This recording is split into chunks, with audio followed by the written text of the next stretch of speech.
What if you could launch your own SaaS business, charge a monthly fee, or add a nice web interface on top of your AI automation products? Similar to the 5K AI automation product that I sell that helps me generate 100K per month consistently, all without writing a single line of code yourself. Sounds impossible? Let me show you how. In this video, I'm going to walk you through how to build your own software product, even if you have zero coding experience. Whether you want to create a standalone SaaS that generates revenue or integrate it into your AI automations, this is a game changer. By the end of this video, you'll have the exact steps to go from idea to a profitable software product. So here's the plan. First, I'm going to explain the problem that I ran into that made me start to explore Replit and Bolt.new. These tools can build software from scratch just by describing what you want. I'll test both of these services with the same prompt to see which one does better. And then after the app is built, we'll deploy it so we can actually distribute it to our customers. We'll explain the why, the prompts to build the software. We'll build the software in both of these tools. We'll compare the experiences and deploy the app. If you felt left behind because you don't know how to code, if you're overwhelmed on how to get started, this video is for you. We're about to save you years of learning that it would normally take to build something just like this. Let's get into it. So I got here myself building my own app with AI because I sell a product here. It's called the Content Engine Database, and it uses this tool called Frame.io, which is really cool. It allows you to review your videos and also to provide feedback at specific timelines in the video. You can draw on the screen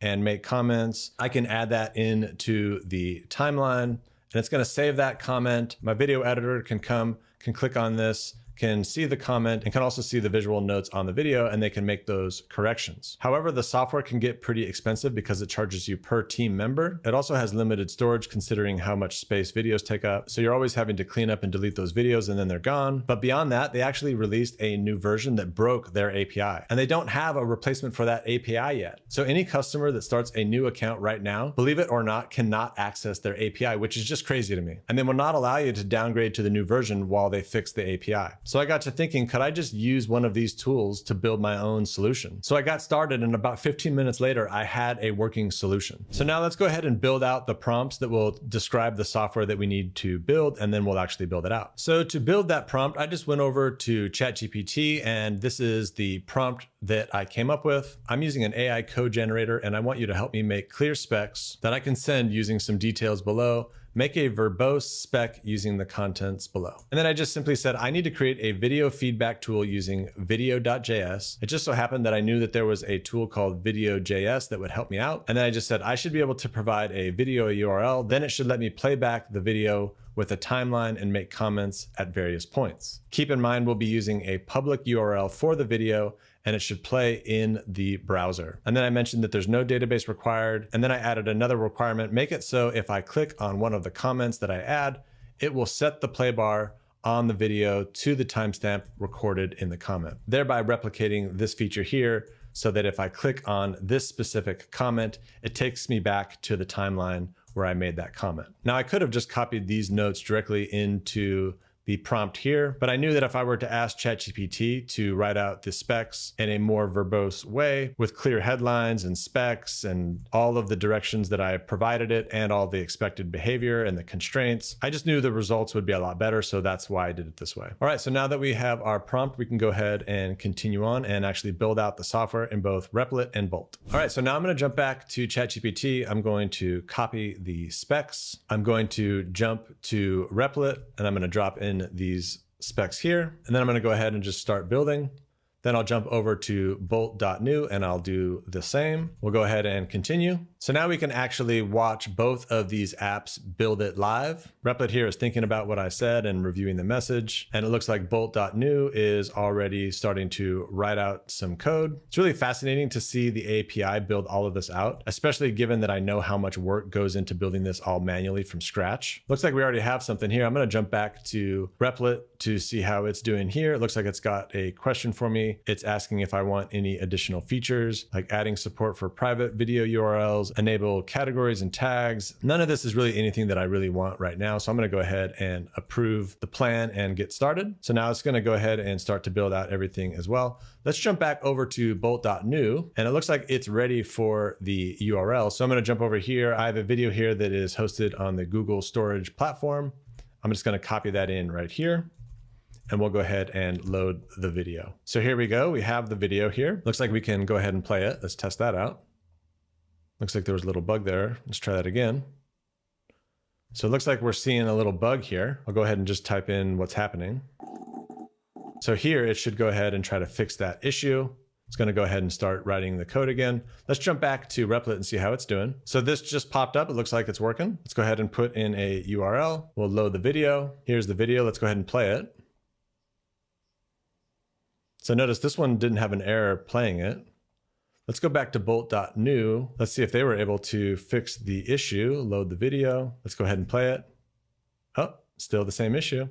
So far, it looks like Replit is winning. So now let's go ahead and add a comment here. This would be a message I'd give to my video editor. Let's go ahead and add that. So now we have that comment here. Now let's see if I go ahead and skip ahead here. If I come back, will it go back? So it's not actually going back to that timestamp when I actually click on the comment, which was one of the criteria that I gave in my prompt. So I'm just going to go ahead and ask them to correct that. So I said it seems to be working, except that when I click on the comment, it doesn't automatically adjust the video back to the timestamp of the comment. So we'll give it that feedback, and then it will go ahead and try to fix that bug for us. I'm going to jump back to bolt.new. I'm going to go ahead and say, seems to get stuck again.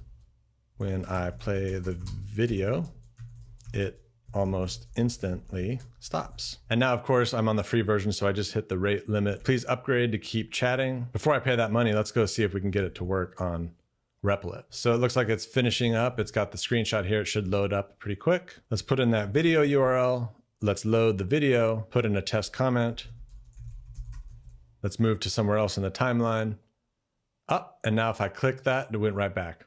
So now if we come up here, testing again. So now this comment here is at 1 minute and 13 seconds. And then this one here is at 2 seconds. So now if I click on 2 seconds and come back here, I can toggle back and forth between these two places in the video timeline. So it looks like Replit here is the clear winner, at least in this particular example. It could be that Bolt is better at other types of applications, but since Replit won in this particular case, I'm not going to upgrade because I'd just like to save that money. So now I'm going to come back up to Replit, and because this did work, I went ahead and upgraded so I could deploy the app. So let's go ahead and deploy it. Now it's asking us what kind of configuration we want for the application. This is a very, very simple app. So I'm going to go ahead and edit this and bring everything back down again. We don't need 3 machines running this. I'm going to go ahead and approve and configure the build settings. It's just asking us what domain we want to use for our app and a few other options here. I'm just going to leave those as default. And let's go ahead and just deploy. So this is obviously going to take a bit of time to process. We'll come back after this is done. Looks like it has completed the build, and now it's bundling that up to actually promote it to the web. It finished that bundle, and now it's pushing it out to the web on the internet. And now it's complete. So I should be able to click on this link and actually see my app live. There it is. Let's go ahead and put in the video URL again. We'll load that video. We can play it.